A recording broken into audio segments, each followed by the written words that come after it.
Daniel, people only play esports games and old games, so why the heck are you reviewing an RTX 5060 or 5060 Ti 8GB in new AAA games? Besides, these are entry-level cards. Nobody can even afford a new AAA game who's buying these. Guys, I'm seeing variations of these comments all over the place in my comment section, other GPU reviewers' comment sections, so we absolutely need to talk, and I want to engage with this in good faith, not a straw man version of the argument, but a strong man version of the argument.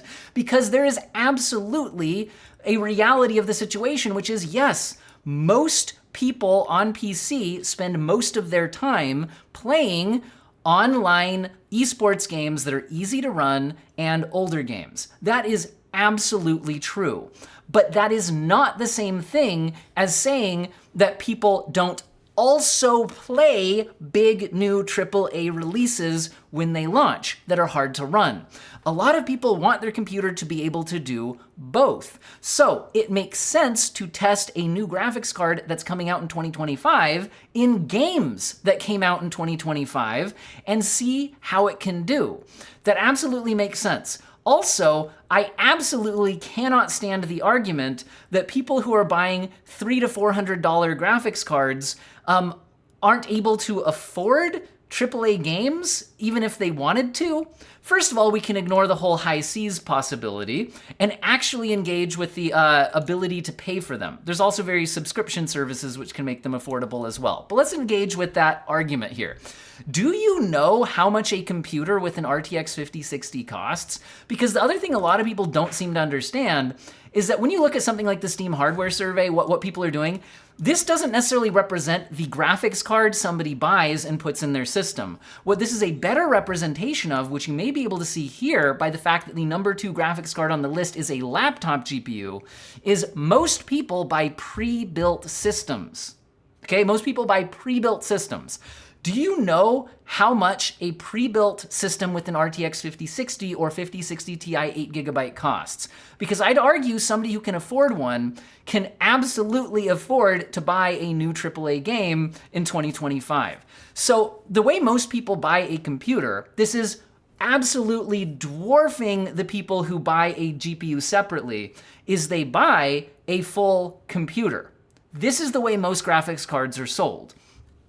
They're sold as part of a system, and they're sold at major retailers. So if somebody went to Best Buy and bought an RTX 5060, the absolute least expensive, we're sorting price low to high, system with an RTX 5060 inside of it costs just under $1,000. And most of them are well over $1,000.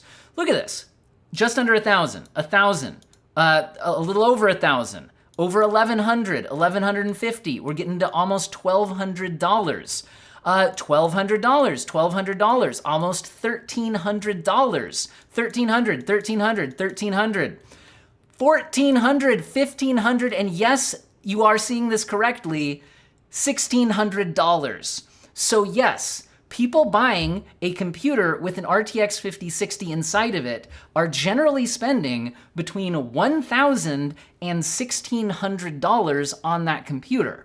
Now think about that compared to somebody who's a budget gamer, somebody who's buying a Xbox Series S for like, what are those, $199 or $299? It was one of the two. I think the price went down and then back up or something. Then we've got PlayStation 5s. I think those are in the $400 to $500 range. I'm not really much on the console space.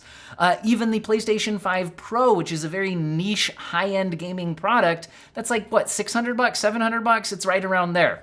The point is that people buying a computer with an RTX 5060 inside of it are people that are like in the elite tier of spending money on gaming. You need to understand that.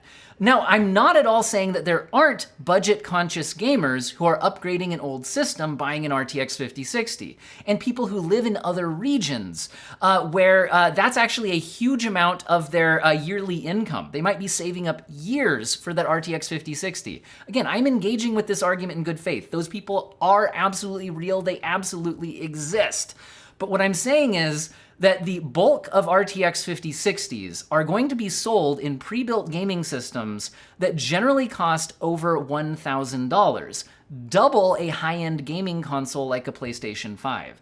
So yes, these are absolutely people who can generally afford to buy a AAA game. So I really don't understand this argument that these people cannot afford to buy AAA games. And again, this is still ignoring the high Cs options and subscription service options. Again, also engaging with this, I see these types of comments on my 5060 Ti reviews, especially focusing on the 8GB version. So again, I want to show you how somebody might shop for a 5060 Ti. So gaming PC, I heard 5060 Ti is good. So this is what I mean also when I say that I criticize the fact that the 16GB model and the 8GB model of this both exist because it's confusing. Notice if I'm shopping at Best Buy for a gaming PC and I want a 5060 Ti, there's no 5060 Ti 8GB button separated from a 5060 Ti 16GB button.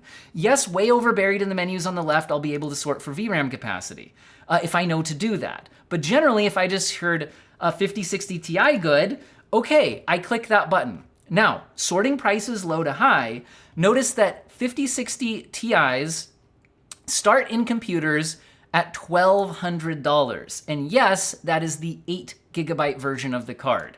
So 5060 Ti 8GB versions start at $1,200.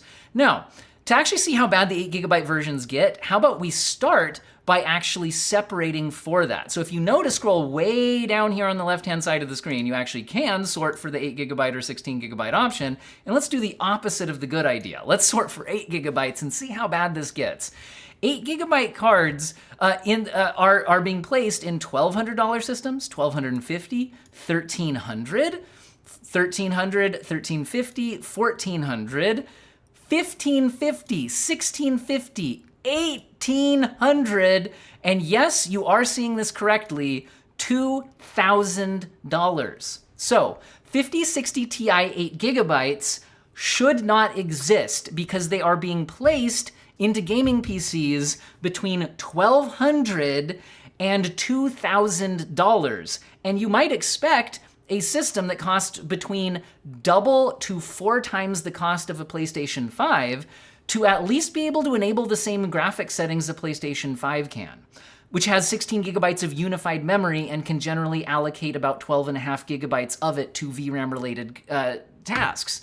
In other words, while a 5060 Ti 8GB in raw performance is more powerful than the GPU inside a PlayStation 5, the PlayStation 5 can often run graphics that the 5060 Ti 8GB can't, despite you buying it in a gaming PC that costs 2.5 to 4 times the cost of that PlayStation 5. Again, the cost of putting on the 8 extra gigabytes of VRAM is in the dozens of dollars, not the hundreds of dollars, okay? So imagine all of these systems had an extra $20 or $30 on there, right? Suddenly, they would be able to absolutely destroy anything a PlayStation 5 could do when you do want to play a AAA game.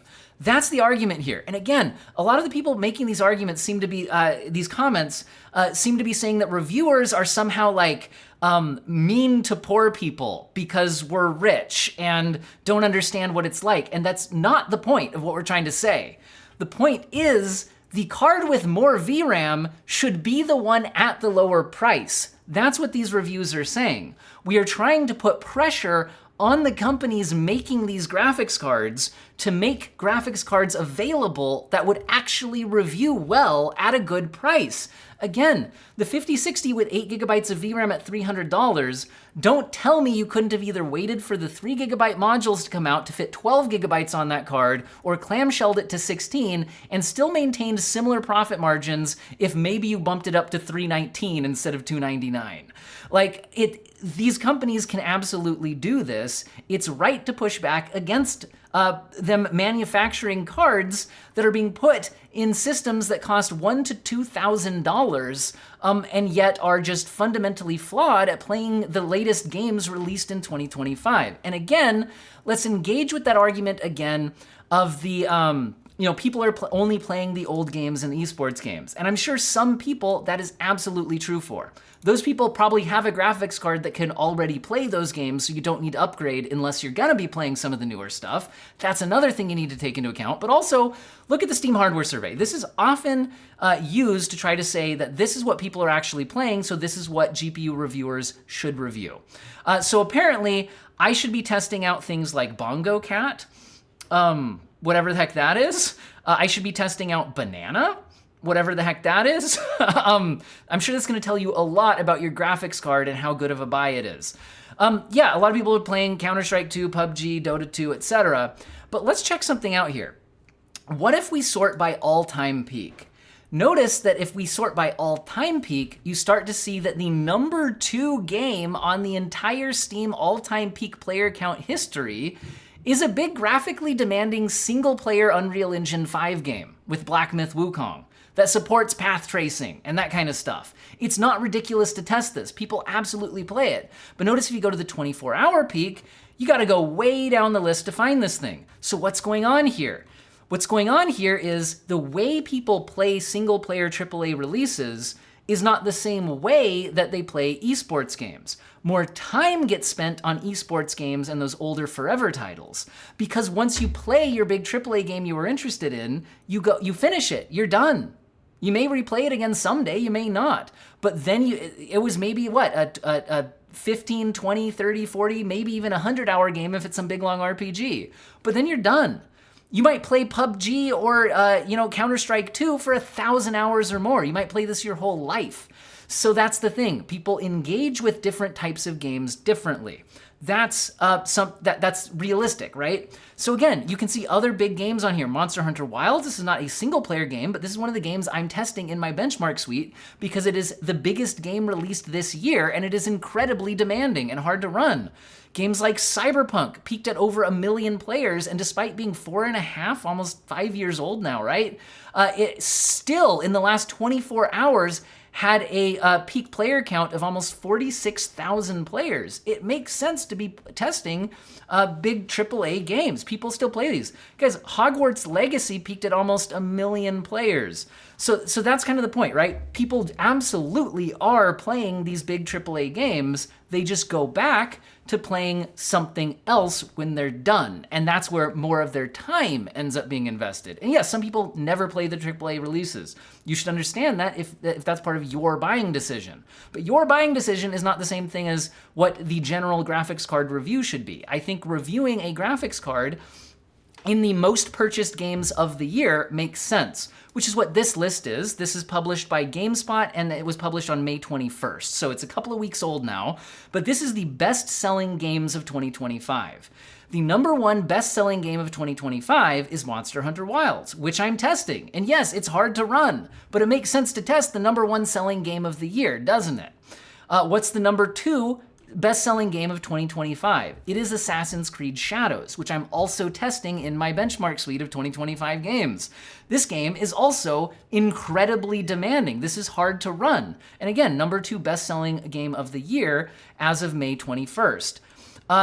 Oblivion Remastered, another big game that I am testing in my Games of 2025 benchmark suite. Number 3 best-selling game of the year, and it could climb beyond that once it's been out a little bit longer, right? Because we're still only partway through 2025. Yes, when you go past this, you start seeing a bunch of sports games, etc. But hey, Kingdom Come Deliverance 2. This is another game that's on my list of games I'm testing for this year, and its experimental settings are quite demanding, although the lower settings are pretty easy to run. And I'm testing the medium settings as well, which is a lot lower and easier to run. Okay, we get a bunch of sports games. We got your old standbys like Minecraft, etc. But again, Spider-Man 2, top 20 selling game of the year, and a lot of that's due to its PC sales. This is just a general sales list. A lot of this is due to the PC sales because it had its PC release this year. Spider-Man 2 uses a lot of VRAM and can be hard to run at its higher settings. Guys, again, argument that people aren't buying big AAA games. One of the top 20 selling games of this year is Hogwarts Legacy.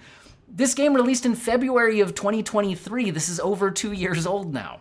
So, again, I think when we're talking about graphics cards that are being used in gaming PCs that cost between $1,000 and $2,000, it's not unreasonable to test the best-selling games of the year, which can be very demanding. And yes, people absolutely do play them on PC when you check when the game launches. Yes, if you check on any given day what the most played games are, it's gonna be the old forever games, because that's what people play when they finished the latest big release. So, yes, I absolutely think it is justified to be testing the latest games released in 2025, and that is what I'm doing in my reviews, and I think this makes perfect sense. It also makes sense to test them at reduced settings that people might actually play them at, which I do in my reviews, right? We're looking at max settings and medium settings, native resolution, and using upscaling. This all makes sense to do because I think people might want to know if their $2,000 gaming PC is actually gonna be an absolute piece of junk because they bought a card with 8 gigabytes in it. If all you do personally is play an esports title that it runs fine on 8 gigabytes of VRAM, and you wanna make a value-oriented decision that is tailored to your needs, you have every right to do so. But a general review of a graphics card should take into account how much people are spending on these things, and the kinds of games people are buying. Because I think it makes sense to review them in that. And remember, things get more difficult to run as time goes on. Not easier. Always more difficult to run. Always more VRAM. This line trends up over time, forever throughout the history of PC gaming.